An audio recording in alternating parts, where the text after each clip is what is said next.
ორიგინალური გარემო, ფრანგული მუსიკა და ანტუან დე სენტ-ეგზიუპერის პატარა უფლის სული. Ყველასთვის საყვარელი და ბევრჯერ წაკითხული ნაწარმოები არტ ლაბორატორიის წევრებმა და ბათუმელმა მსახიობებმა მსმენელებისთვის ბათუმის ხელოვნებისა და მუსიკის ცენტრში წაიკითხეს. პატარა უფლის სულის 400 ფურცელი 8 მსახიობა 50 წუთში წაიკითხა და მსმენელს დაუვიწყარი საღამო აჩუქა. ზაფხულის ღია ახალგაზრდული თეატრის შემდეგ მხატვრული კითხვის საღამოები არტ ლაბორატორიისა და განათლების სამინისტროს კიდევ ერთი ერთობლივი პროექტია. არ დაუს დაინახოს ის რაც მთავარი და არსებითია. ყველს არ დაუს დაინახოს ის რაც მთავარი და არსებითია. გაიმეორა პატარა უფლის სულმა რომ კარგად დაემახსოვრებინა ნახვა. თავს რომ მეგებოდი შენ ვარ. იმიტომ იგი ასეთ ვირფაში შენ. მოვალეობა და ერთგულება, მეგობრობა და ტრფობა, სიცოცხლე და ადამიანებისადმი თავდადებული სიყვარული. ამბავი ბოროტებასთან შეურიგებლობასა და იმაზე თუ როგორი უნდა იყოს ადამიანი, მკაცრ, მაგრამ ყველასთვის საყვარელ პლანეტა დედამიწაზე. თუ გსურთ ეგზიუპერის სამყაროში კიდევ ერთხელ მოგზაუროთ არტ ლაბორატორიის წარმომადგენლებსა და გამოცდილ მსახიობებს უნდა ენდოთ. მოისმენთ კარგად ნაცნობსა და ბევრჯერ წაკითხულს, თუმცა ერთი განსხვავებით. პატარა უფლის სულს მხოლოდ თქვენთვის და სპეციალურად ამ საღამოსთვის 8 მსახიობი ორიგინალურ გარემოში წაიკითხავს. ერთხელ თავის ოთხადოთ ეკაზე რომ ლაპარაკობდა, უფლის სულს უდოდა. მობრძანდნენ ერთი ისე ჭყალებს რომ უქებენ. ჩემს პლანეტაზე ვერცხები არ არის. და ასეც რომ იყოს ვერცხები ბალას არჭამენ. შეხვედრის ადგილი ბათუმის ხელოვნებისა და მუსიკის ცენტრი. მოქმედება ვითარდება თვითმფრინავში, რომ არ მოიწყინოთ საღამოს ფრანგული მუსიკა აფორმებს. დიდებისთვის დაწერილ წიგნს დიდებით და პატარებით ერთნაირი სიამოვნებით ისმენდნენ. მოშინაურებული მელიის ისტორიასა და მომღიმარი ვარსკვლავების განსაკუთრებულ ხიბლს არტ ლაბორატორიის საღამოზე მოწვეული ყველა სტუმარი ეზიარა.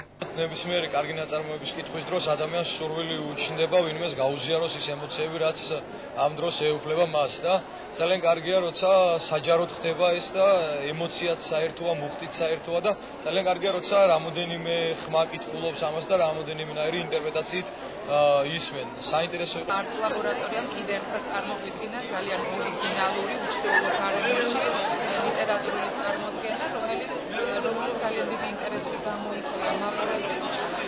სამისრო ასეთ ინიციატივას ხარს უჭერს მომავალშიც ასე ვაპირებ. 400 თაბახის ფურცელზე ეგზიუპერის პატარა უფლის სულის ისტორია სპეციალურად ამ საღამოსთვის დაიბეჭდა. მოგვიანებით კი ფურცლების ლაბირინთი გაკეთდა. დროში მოგზაურობა და 50 წუთის გატარება საოცრებათა სამყაროში არავის დაზარებია.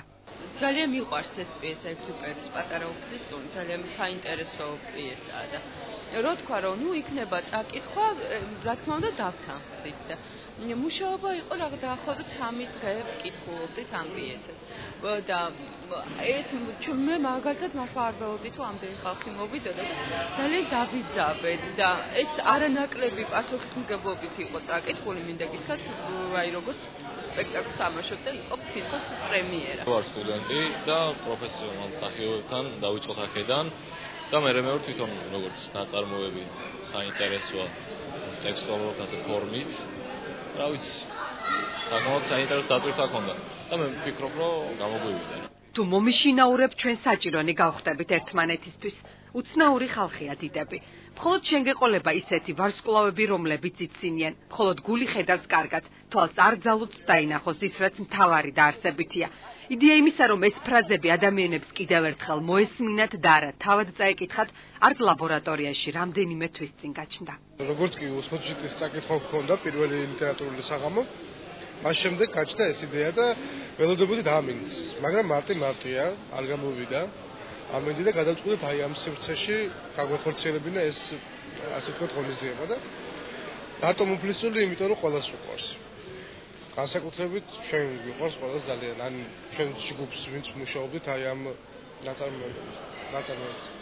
და ერთი მნიშვნელოვანი ის მოხდა ამ პროექტში, რომ დრამატული თეატრის მსახიობები და მოზარდ-მაყურებელთა თეატრის მსახიობები და ასევე სტუდენტი ერთად იდგნენ სცენაზე და ქმნიდნენ აი ამ სანახაობას. დღეს წავიკითხეთ ეგზიუპერის პატარა უფლის სული. ორგანიზატორები არის არტ ლაბორატორია და კულტურის სამინისტრო და იდეა გაჩნდა სულ რამდენიმე თვის უკან ჩვენ ვფიქრობდით, რომ აუცილებლად იქნებოდა ჩვენს ქალაქში მსგავსი ტიპის ტრადიცია და ჩვენ გვინდა რომ ეს აღსდგეს. თქვენ იცით, რომ ჩვენ რეზო გაბრიაძის მწვეთით წავიკითხეთ სოკო შენობაში, დღეს აქ ეგზუპერი წავიკითხეთ და დათვებათ ვარ აუცილებლად გვინდა რომ წავიკითხოთ იტალიურ ეზოებში. რა იქნება შემდეგი უცნობია. ცნობილია მხოლოდ ის, რომ მომდევნო შეხვედრის ადგილი ძველ ბათუმში მდებარე ერთ-ერთი იტალიური ეზო იქნება. ზუსტად როდის და რომელ საუკუნეში მოგზაურებენ შემდეგი პროექტის მონაწილეები ორგანიზატორებს არ გადაუწყვეტიათ. ამბობენ მხოლოდ ერთს. ეს იქნება გამორჩეული, ორიგინალური, დახვეწილი და ცოტა ზღაპრული.